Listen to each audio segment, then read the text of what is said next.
because collecting gratitude, collecting thank by fire, by force.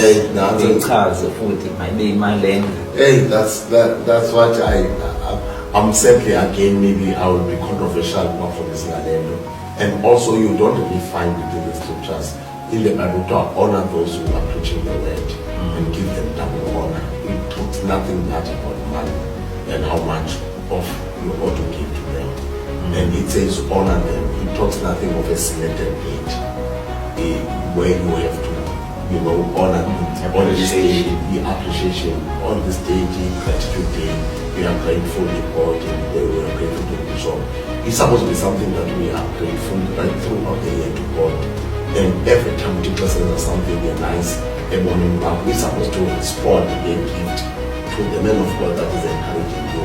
Every time to as a person, so that nothing has ndingafilishi linyanzelekile uqokelele imali nami uqokelele nami ndifuna nami xa kuthiwa ingxowa yabantu baseBluewater mayingene nami ndiyongenisa kodwa inhliziyo yami ithi benzezayidinga ke le nqanqeqa but ke ngoku andikwazi unayikhuphi because izawuba ngathi andingowa lapha kwicawa.